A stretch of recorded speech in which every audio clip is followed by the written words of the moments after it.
আসসালামু আলাইকুম রহমতুল্লাহি ওয়া বারাকাতুহু। আপনারা সবাই কেমন আছেন? আশা করি ভালো আছেন। আমার এই ভিডিওটি যে যেখান থেকে দেখছেন, আমার পক্ষ থেকে এবং বাংলাদেশ আওয়ামী লীগের পক্ষ থেকে প্রীতি, শুভেচ্ছা এবং ভালোবাসা। দেখেন, কিছু কিছু ঘটনা আমরা সামনে নিয়ে আসি, কারণ বর্তমান ইনুস ফ্যাসিস ইনুস তার মিডিয়ায় বাংলাদেশে কোনো কিছু প্রচার হয় না, এটা জনগণ জানতে পারে না। যারা মনে করেন ফেসবুক, ইউটিউব দেখে, আবার মনে করেন অনেকে গুরুত্ব সহকারে দেখে না। অনেকে মনে করেন মোবাইল নাই, তারা মনে করেন খবর দেখে, কিন্তু খবর দেখে কোনো ফায়দা নাই। বর্তমানে বাংলাদেশের কোনো চ্যানেলে আওয়ামী লীগের কোনো প্রচারণা নিষেধ, চলে না। মানুষ এটা বুঝে গেছে। তো যাই হোক, আমি আপনাদের জন্য যে আওয়ামী লীগ ভাইদের জন্য 3টা সুখবর নিয়ে আসছি। সুখবরটি হলো, আজকে ভোলায় 3 উপদেষ্টা গিয়েছিল একটি কাল ব্রিজ প্রদর্শন করতে গিয়েছিল। জায়গা কোথায়, কিভাবে হবে না হবে, এটা দেখতে গিয়েছিল। এটা জননেত্রী শেখ হাসিনা আর কি করে থেকে গেছে। হয়তো শেখ হাসিনা ক্ষমতায় থাকলে এতদিনে কাজ শুরু হয়ে যেত, যার কারণে কাজ শুরু হয় নাই। তো সেই ব্রিজটার দেখাশোনার জন্য আজকে 3 উপদেষ্টা গিয়েছেন। তো এই 3 উপদেষ্টাকে, তো 3 উপদেষ্টা ওইখানে যে মানুষজন জমা হয়েছিল, সেই মানুষজনদের কাছে বলতেছে যে আমাদের একটু এই ব্রিজটার কাজ হবে, একটু দেরি হবে। তো জনগণ প্রশ্ন করছে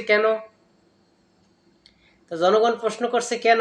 তখন বলতেছে যে দেখেন, হাসিনা যে ডিজাইনটা এই ব্রিজের সেতুটির জন্য যে ব্রিজটা করেছে, এই ডিজাইনে কোটি কোটি টাকা দুর্নীতি করার জন্য হাসিনা এই ডিজাইনটি করেছে। তো এই ডিজাইনটি চেঞ্জ করে আরেকটি ডিজাইন আমরা নতুন করে করব। এই কথা যখন শুনেছে, ওই জায়গার জনগণ ভাই, ভোলার জনগণ কিন্তু খেপে গেছে।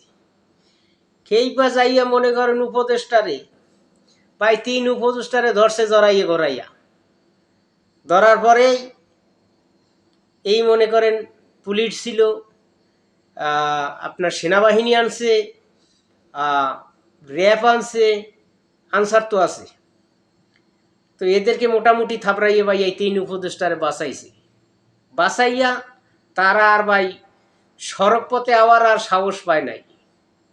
তাই এই 3 উপদেষ্টা কি করছে, আমাদের ওই জাহাঙ্গীর আছে না, স্বরাষ্ট্র উপদেষ্টা জাহাঙ্গীর আনব ঢাকা থেকে হেলিকপ্টার পাঠিয়েছে। এই হেলিকপ্টারে করে 3 উপদেষ্টা ঢাকায় এসেছেন। তাহলে এই হলেই আমাদের বাংলাদেশের এখন বর্তমানে পরিস্থিতি। সাবাস আওয়ামী লীগ ভাইয়েরা, সাব্বাস। তোমরা প্রতিটি বাংলার ঘরে ঘরে গৌরব, আগামী দিনের ভবিষ্যৎ এবং আজকের দিনের সংগ্রামে। যাই হোক, আরও একটা কথা হইল, আরও একটা মজার খবর আছে।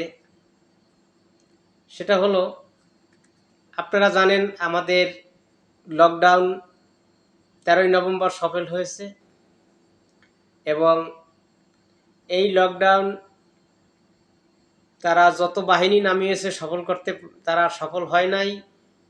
এটা জনগণ স্বতঃস্ফূর্তভাবে আওয়ামী লীগের লকডাউন সফল করে দিয়েছে। যাই হোক, এর পরিপ্রেক্ষিতে 17 16-17 শাটডাউন কর্মসূচি আমাদের আওয়ামী লীগের পক্ষ থেকে বলা হয়েছে। 16-17 সারা বাংলাদেশে শাটডাউন কর্মসূচি, অর্থাৎ কোনো জায়গা বাদ থাকবে না। এবং আওয়ামী লীগের ভাইদের প্রতি আমরা বলবো,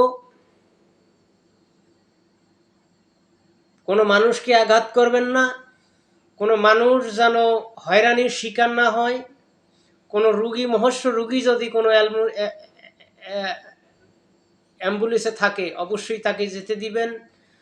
কোনো মানুষের গায়ে আঘাত করবেন না, কোনো মানুষকে বাস, আগুনে, ট্রাকে, এসবে আগুন, আমরা আগুন সন্ত্রাসী বিশ্বাস করি না। আগুন সন্ত্রাসী আওয়ামী লীগের লোক করতে জানে না। কোনো জায়গায় ককটেল বিস্ফোরণ এগুলো করবেন না, কারণ এগুলা করার জন্য অন্তত কিংস পার্টি এগুলা সারা বাংলাদেশে ছড়িয়ে গেছে। বিএনপি তো আছে, আর শীর্ষ তো জামাত জঙ্গি, তারা থাকবে, তারা মাঠে তৎপরতা থাকবে। কিন্তু আমরা আওয়ামী লীগ ভাইদের কাছে, সারা বাংলাদেশের আওয়ামী লীগের ভাইদের প্রতি আহ্বান, আমাদের সামনে আমরা বলেছি এই সারা নভেম্বর সারা মাস আমাদের কর্মসূচি রয়েছে, এবং কঠোর কঠোর কঠোর হতে কঠোর কর্মসূচি রয়েছে। অতএব যতদিন ইনুস চলে না যায় ততদিন আমার কর্মসূচি চলবে। তো ভাইরা, আরো একটা মজার খবর হলো, 4,000, ইতিপূর্বে আমি বলেছিলাম 4,400 থেকে একটু কম হবে। আসিফ মাহমুদ ক্রীড়া উপদেষ্টা, তিনি যে মানুষ নামিয়েছেন সরকারি পোশাক এবং অস্ত্র দিয়ে, ট্রেনিং দিয়ে, বিভিন্ন ছাদে, বিভিন্ন গলিতে, বিভিন্ন রাস্তায় আওয়ামী লীগকে মারার জন্য। তো ইনুস সাহেব ক্রীড়া উপদেষ্টাকে 80,000 কোটি টাকা দিয়েছেন এই লকডাউন সফল করার জন্য। অর্থাৎ বোমাবাজি, বাসে আগুন, মানুষ হত্যা, আওয়ামী লীগের বিরুদ্ধে আরও মনে করেন লোক নিয়োজিত করে তাকে অবৈধ সরকারি লেবাস দিয়ে, অস্ত্র দিয়ে, স্নাইপার দিয়ে তাদেরকে সারা জায়গায় মহল্লায় নামাবে। এর জন্য ইনুস 80 কোটি টাকা দিয়েছে আসিফ মাহমুদকে। তো সেদিক থেকে আপনারা সাবধান থাকবেন। আমাদের লকডাউন যেরকম সফল হয়েছে, ইনশাল্লাহ আমাদের আওয়ামী লীগ ভাইরা এদেশের স্বতঃস্ফূর্তভাবে এদেশের জনগণ জেগেছে। জামাত, এনসিপি, বিএনপি কিচ্ছু করার ক্ষমতা রাখে না ভাই। ইনশাল্লাহ আল্লাহ আমাদের সর্বদাই সহায় আছে। ইনশাল্লাহ আমাদের সামনে ক্ষণিকের জন্য আমাদের সামনে আধার, ইনশাল্লাহ আধার কেটে যাবে ভাই। এদেশের জনগণ মানুষ তার ভুল বুঝতে পেরেছে, যার কারণে এদেশের মানুষ আওয়ামী লীগের ডাকে সাড়া দিয়েছে। আজকে যারা মাঠে আছে তারা ভাই থাকবে না। আপনারা ভয় পাওয়ার কোনো কারণ নাই। প্রশাসন, আর্মি যতই যা বলেন, ইনশাল্লাহ আমাদের সহযোগিতা করবেন। হয়তো 2-1 জায়গায় প্রশাসনরা একটু করা থাকবেন, কারণ জামাতের, বিএনপি এগুলো করা। তো যাই হোক, আমাদের কর্মসূচি সফল করবেন। আর একটা কথা, সাবধান অবশ্যই অবলম্বন করবেন। সাবধানের কোনো নাই, মাইন্ড নাই। সাবধানে থাকবেন, সতর্কতার সহিত নিজের জীবনকে আগে সেভ করবেন। যে কোনো ঘটনাই আসুক না কেন, আগে নিজের জীবনকে সেভ করবেন, তারপর আপনারা নামবেন এই শাটডাউন কর্মসূচিতে। যাই হোক, আমরা মনে করি এই শাটডাউন কর্মসূচি সারা বাংলাদেশে স্বতঃস্ফূর্তভাবে বাংলাদেশের জনগণ পালন করবেন, এবং অতি দ্রুত এই ইনুসের গদি শেষ হয়ে আসছে রে ভাই। ভাই, আমাদের লক্ষ্য শুধু বাংলাদেশকে বাঁচাবার জন্য। যারা এই শেখ হাসিনার মিথ্যে তকমা দিয়ে আজকে দেশটা ধ্বংস করে ভাই কোটি কোটি কোটি কোটি টাকা বাংলাদেশ থেকে নিয়ে যাচ্ছে ভাই, শুধু দেশটাকে বাঁচাইতে হবে। পাকিস্তান হয়ে যাচ্ছে এই দেশটা, আমাদের পাকিস্তানপন্থী হয়ে যাচ্ছে ভাই। এই দেশটা জঙ্গি মুক্ত করার জন্য আমাদের আন্দোলন। আমরা স্বাধীনতার পক্ষের শক্তি। আমরা এদেশের মানুষের মুখের ভাষা ফিরিয়ে দিতে চাই।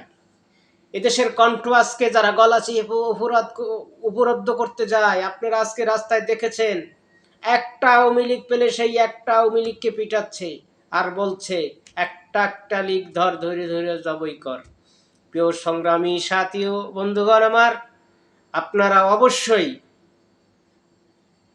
আপনারা এই শাটডাউন কর্মসূচি পালন করবেন। ইউনূসকে যেতে হবে, ইউনূসকে যেতে হবে, এবং এই বাংলাদেশে ইউনূসের হাত দিয়ে কোনো নির্বাচন হবে না, এটাই আমাদের শেষ কথা। জয় বাংলা, জয় বঙ্গবন্ধু। আপনারা সবাই ভালো থাকবেন, সুস্থ থাকবেন, অবশ্যই সতর্ক অবলম্বন করবেন। জয় বাংলা, জয় বঙ্গবন্ধু।